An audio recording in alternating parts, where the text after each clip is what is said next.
জনগণনায় এই তিনটি তথ্য ভুল করলেই বিপদ। আপনি যদি জনগণনায় এই তিনটি তথ্য ভুল দেন তাহলে বড় ধরনের সমস্যায় আপনি পড়বেন। এমনকি এই তথ্যগুলি যদি ভুল হয় তাহলে আগামী 10 বছর আর ঠিক করতে পারবেন না। কিন্তু এই কথাটি কতটি সত্য সবকিছু আজকের এই ভিডিওতে বিস্তারিতভাবে আলোচনা করব, তাই ভিডিওটি আপনারা শেষ পর্যন্ত অবশ্যই দেখবেন। তো চলুন ভিডিওটি শুরু করি।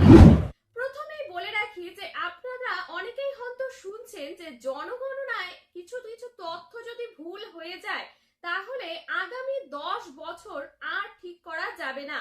কিন্তু এই কথাটা কি পুরোপুরি সত্য? না, কথাটা পুরোপুরি সত্য নয়। আপনি যদি জনগণনায় কোনো তথ্য ভুল দিয়ে দেন তাহলে যে ঠিক করা যাবে না এটা কিন্তু সঠিক নয় যে আপনি ঠিক করতে পারবেন। কিন্তু আমি আপনাদের বলবো যে কখনোই জনগণনায় ভুল তথ্য দেবেন না, কারণ ভুল তথ্য দিলে এটা সংশোধন করা কিন্তু সহজ হবে না। তাই সেই তিনটি গুরুত্বপূর্ণ তথ্য কোনগুলো যেগুলো একেবারেই ভুল করা উচিত নয়, তাই সেই তথ্যগুলি কি রয়েছে শুনুন। প্রথমেই রয়েছে আপনার নাম এবং আপনার বয়স। দেখুন, এখন যদি আপনার নামের বানানটা ভুল দেন তাহলে কিন্তু আপনার জনগণনার যে ফর্ম সেই ফর্ম প্রথমেই ভুল হয়ে গেল। এখন আপনার আধার কার্ড ভোটার কার্ড মিলে যেই তথ্যের মধ্যে আপনার যে বানান থাকবে, যে অক্ষরগুলো থাকবে সঠিক সেই অক্ষরই দেবেন। কোনো আলাদা ভাবে আপনি নাম বলবেন না। এখন আপনার নাম রাহুল হতে পারে, এখন আপনি সেই নামটার অক্ষরগুলো যদি আলাদা করে দেন, কোথায় ইউ এর জায়গায় যদি ও বসিয়ে দেন তাহলে কিন্তু উল্টো হয়ে যাবে। তাই যেই তথ্য থাকবে আপনার আধার কার্ড ভোটার কার্ডে যেই নাম আছে সেই নামটাই দেবেন, আলাদা করে কোনো অক্ষর বলবেন না।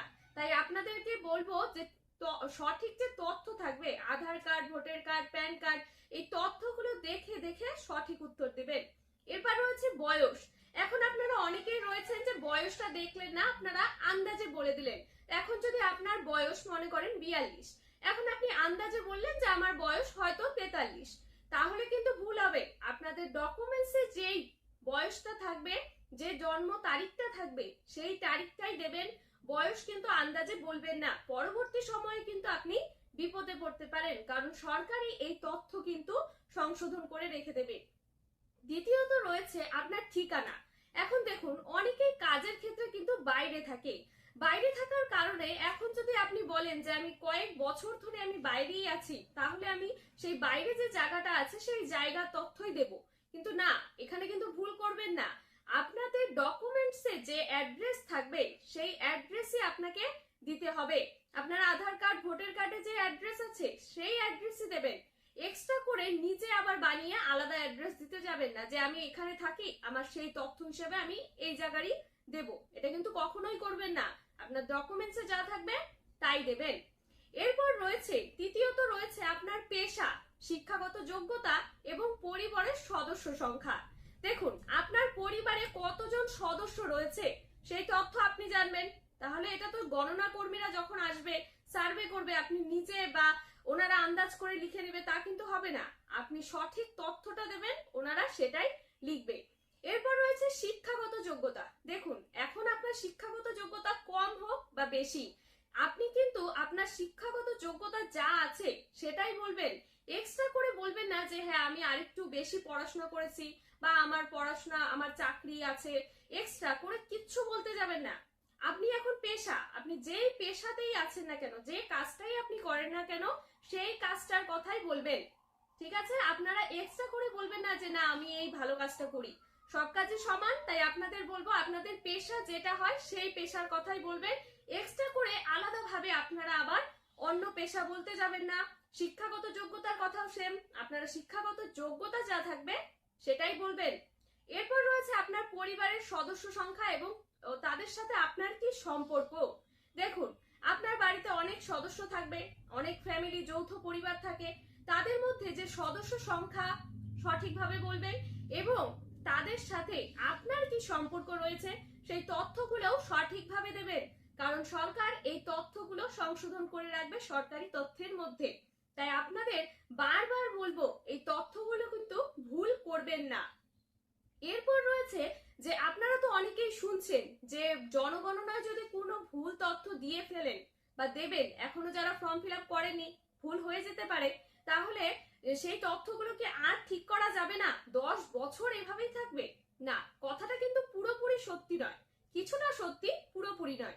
এখানে বলেছে আপনাদের যদি আপনারা তথ্য ভুল দিয়েই ফেলেন তাহলে আপনারা সংশোধন করতে পারবেন, কিন্তু গণনা কর্মীরা যখন আপনাদের বাড়িতে এসে, আপনাদের বাড়িতে তো আসবেই গণনা কর্মীরা, তখন গণনা কর্মীরা আপনি যদি এখন এই 1 আগস্ট থেকে 15 আগস্টের মধ্যে সেলফ এনুমারেশন জমা করেন, সেখানে যদি আপনারা ভুল করে ফেলেন আপনারা তো নিজেরা ঠিক করতে পারবেন না।